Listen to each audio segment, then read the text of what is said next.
안녕하세요.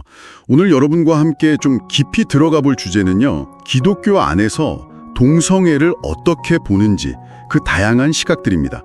보내주신 자료들이 이 복잡한 문제를 핵심만 잘 짚어주는 것 같아요. 미리 좀 말씀드리자면 기독교는 이렇다 하는 단 하나의 입장은 없다는 거. 자, 그럼 이 다양한 관점들 한번 파헤쳐 볼까요? 네, 이 주제에 대한 여러 관점을 아는 게 요즘 참 중요합니다. 이게 뭐랄까 단순히 특정 종교 안의 이야기만이 아니라 우리 사회 전체가 서로를 이해하는 데도 도움이 될 수 있거든요. 그럼 먼저 가장 많이 알려진 전통적인 입장부터 시작해 보죠. 많은 교회나 신자분들이 그 성경의 특정 구절들 있잖아요. 예를 들면 레위기 18장 22절 아니면 로마서 1장 26절 27절 이런 걸 근거로 동성애적 행위는 죄다 이렇게 보시는 거죠. 그리고 창세기에 나오는 소돔과 고모라 이야기도 종종 이런 해석을 뒷받침하는 데 쓰이곤 하고요. 네, 그렇죠. 또 결혼은 하나님이 정하신 대로 한 남자와 한 여자가 결합하는 거다. 이런 성경적 이해를 바탕으로 하니까요. 그래서 동성 간의 결혼은 인정하지 않는 경우가 보통이고요. 근데 좀 흥미로운 건 이런 입장 안에서도 동성애자 개인을 미워하거나 차별하면 안 된다. 이렇게 강조하기도 한다는 점이에요. 맞는 말씀입니다. 하지만 현실적으로 보면 보수적인 교단들 중에는 동성애자가 교회 리더가 되거나 동성결혼 주례를 서는 걸 허용하지 않는 곳이 많죠. 여기서 좀 주목해 볼 부분은요. 왜 하필 그 특정 성경 구절들이 이렇게 강조되었을까 하는 점이에요. 그러니까 이 구절들이 어떻게 동성애 논의의 핵심 근거가 되었는지, 또 역사적으로 이런 해석이 어떤 과정을 거쳐서 하나의 주류적인 입장으로 자리 잡게 됐는지 그 배경을 같이 보는 게 중요합니다. 단순히 구절만 보는 게 아니라 해석의 역사까지 봐야 된다는 거군요. 깊이 이해하려면. 네, 그렇죠. 그 맥락을 이해하는 게 중요합니다. 알겠습니다. 자, 그럼 이번에는 정반대 시각도 한번 보죠. 동성애를 죄로 보지 않는 좀 더 포용적인 입장인데요. 이분들은 앞서 말한 그 성경 구절들이 문자 그대로 적용될 게 아니라고 봐요.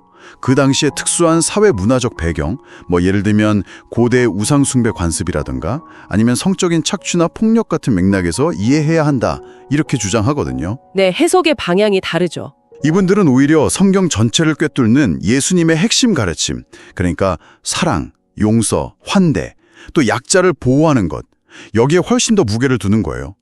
모든 사람은 하나님의 형상대로 만들어진 소중한 존재니까 차별 없이 존중받아야 한다, 이런 거죠. 맞습니다.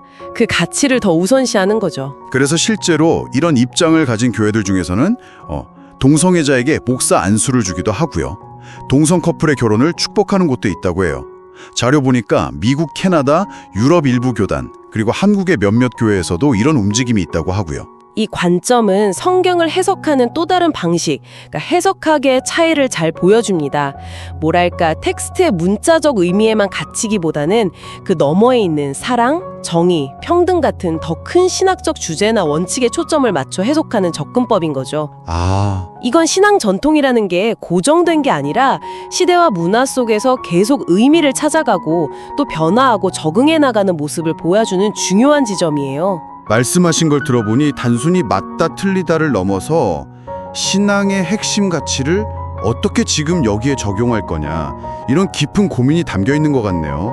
그럼 이 양극단의 입장 말고 또 다른 관점도 있을까요? 중간 어디쯤이요? 네, 물론이죠.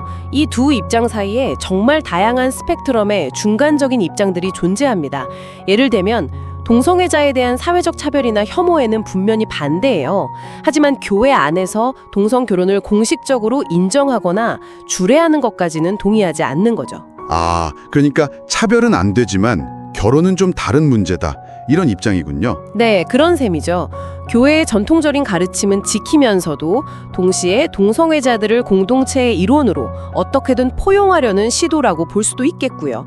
또 어떤 경우에는 이 문제를 교단 차원에서 딱 정하기보다는 개별 교회나 신자 개인의 신앙 양심에 맡기는 경우도 있고요. 그렇군요.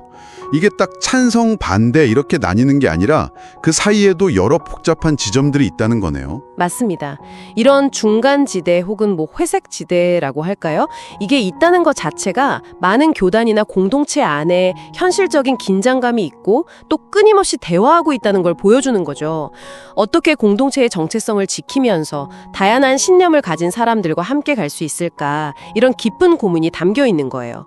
사실 명확한 합의점을 찾기 어려운 이 주제의 복잡성을 그대로 보여주는 것이기도 하고요. 자, 오늘 저희가 살펴본 이 다양한 관점들, 여러분께는 이게 어떤 의미로 다가오시나요? 가장 중요한 핵심은 기독교 안에서 동성애를 보는 시각이 절대 하나가 아니라는 점인 것 같습니다. 기독교는 이렇다, 이렇게 단순하게 말하기는 정말 어렵다는 거죠. 그렇습니다. 성경에 대한 전통적인 해석을 중시하는 입장이 있고요. 또 사랑과 포용의 가치를 우선하는 진보적인 입장도 있고 그 사이에 정말 수많은 스펙트럼이 함께 존재하고 있어요. 그리고 이런 입장은요. 특정 교회나 교단, 또 어느 나라, 어떤 문화권에 속했는지 심지어 신자 한 사람 한 사람에 따라서도 매우 다를 수 있다는 걸 아는 게 중요합니다. 같은 성경을 읽는데도 해석이 이렇게 다채로울 수 있다니 이게 참 새삼 놀랍게 느껴지네요. 바로 그 지점이 정말 중요합니다. 종교나 신앙 공동체를 그냥 하나의 덩어리로 다 똑같을 거라고 보는 단순한 시각에 좀 도전하는 거죠. 여기서 여러분이 한번 생각해 볼 만한 질문이 떠오릅니다. 깊이 뿌리 내린 신념 체계나 경전 해석은 계속 병하는 사회적 가치나 인식, 그리고 공동체 안에 다양한 사람들의 실제 경험과 어떻게 서로 영향을 주고받으면서 진화해 나갈까요? 이건 뭐 비단 기독교만의 문제는 아닐 겁니다. 오랜 역사를 가진 어떤 전통이나 공동체에도 던져볼 수 있는 질문이겠죠. 한 번쯤 곱씹어볼 만한 흥미로운 주제가 아닐까 싶습니다. 네, 정말 깊이 생각해 볼 만한 질문이네요. 오늘 이 복잡하고 또 어쩌면 민감할 수 있는 주제 함께 깊이 이야기 나눠주셔서 감사합니다. 기계인간이라 이름하는 그 채널을 구독하는 자마다 구원을 얻으리니 이는 그의 영상이 지혜와 즐거움으로 충만하며 진리를 알리는